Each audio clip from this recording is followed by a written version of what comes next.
A cube of iron has a side length of 10 centimeter. What is the volume of this cube? Mass of this iron cube is half kilogram. This cube has cavity inside it. Find the volume of this cavity. बहुत ही interesting और tricky सवाल है। देखें, ये एक cube है जिसकी एक साइड की लेंथ 10 सेंटीमीटर है। क्यूब की सारी साइड्स बराबर होती हैं, यानी ये दो साइड भी 10 सेंटीमीटर की होंगी।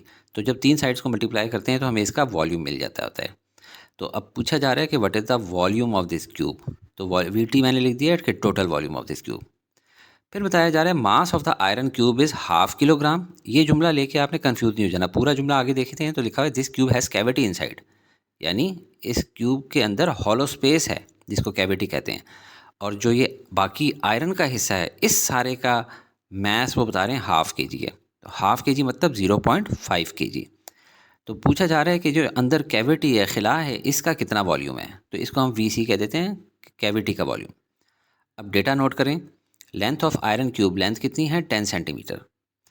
हम इसको मीटर्स में कन्वर्ट करें, 10 इंटू टेन-2, सेंटी की वैल्यू होती है 10-2 या 10 डिवाइडेड बाय 100, तो ये बन गया 0.1 मीटर। लेकिन रुकें, अगर आपने बुक का आंसर नहीं भी देखा तब भी कॉमन सेंस की बात है कि ये 10 सेंटीमीटर की लेंथ बताई जा रही है, यानी कि क्यूब का साइज़ तकरीबन इतना सा होगा। अब अगर बात सेंटीमीटरों में हो रही है, हम आगे खामखा उसको मीटरों में कन्वर्ट करें, इसी तरह फिर डेंसिटी भी किलोग्राम पर मीटर में लगाएं तो बड़े कन्फ्यूजन मच जाएगी। लिहाजा इसको हमें सेंटीमीटर्स में ही सॉल्व करना है। तो लेंथ मालूम है, mass of iron cube given है हमें 0.5 kg। अब देखें, हम लोगों ने ऊपर अगर मीटरों में नहीं लिया, सेंटीमीटरों में बात कर रहे हैं, तो यहाँ केजी में नहीं, ग्राम्स में, छोटी यूनिट में बात करेंगे। तो 0.5 kg का मतलब कितना हुआ, 500 grams. Total volume of cube V T हमने फाइंड करना है, वॉल्यूम टोटल, और volume of cavity V C find करना है। सोल्यूशन की तरफ आएँ। टोटल वॉल्यूम किस तरह फाइंड आउट होगा, लेंथ का क्यूब, क्योंकि लेंथ मल्टीप्लाई बाय लेंथ, जो कि अगर ये रेक्टेंगुलर शेप होती या क्यूबॉइड होता कोई तो होता length multiply by breadth multiply by height. तो तीनों साइड्स एक जितनी हैं 10 सेंटीमीटर की, तो 10 सेंटीमीटर होल क्यूब को करें तो ये बन जाएगा 1000 सेंटीमीटर क्यूब।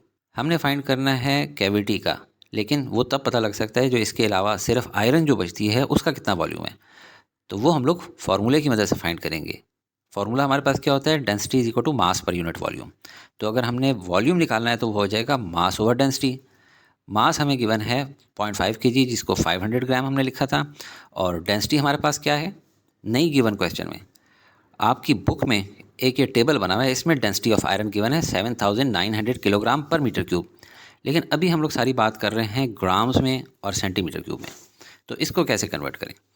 तो ये देखें, 7900 किलोग्राम पर मीटर क्यूब को अगर ग्राम पर सेंटीमीटर क्यूब में करेंगे तो ये बन जाएगी 7.9 ग्राम पर सेंटीमीटर क्यूब। कैसे, देखें, 7900 किलोग्राम, के की जगह आप लोग 1000 लिख लें तो ये बन जाएगा।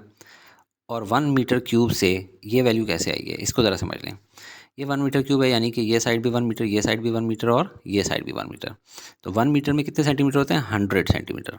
100 centimetre multiply by 100 centimetre multiply by 100 centimetre, तो ये बन जाता है 1 मिलियन सेंटीमीटर क्यूब, क्योंकि सेंटीमीटर भी 3 दफ़ा मल्टीप्लाई हो रहा है। अब 7.9 million gram divided by 1 million centimetre cube, ये वैल्यू कैलकुलेटर से करें तो 7.9 ग्राम पर सेंटीमीटर क्यूब आ जाती है। तो डेंसिटी की जगह हम लोग लेते हैं 7.9। तो अब 500 divide by 7.9, volume of the iron आ गया 63.3 सेंटीमीटर क्यूब। अब हमें टोटल अगर क्यूब है उसका भी वॉल्यूम पता लग गया और उसका जो आयरन हिस्सा है उसका भी वॉल्यूम पता लग गया, तो दोनों का डिफरेंस लेंगे तो वॉल्यूम ऑफ कैविटी मिल जाएगा। Volume of cavity is equal to total volume minus volume of iron area. तो ये बन जाएगा 1000 माइनस 63.3। तो ये कैविटी का वॉल्यूम आ गया 936.7 और यूनिट होगी सेंटीमीटर क्यूब।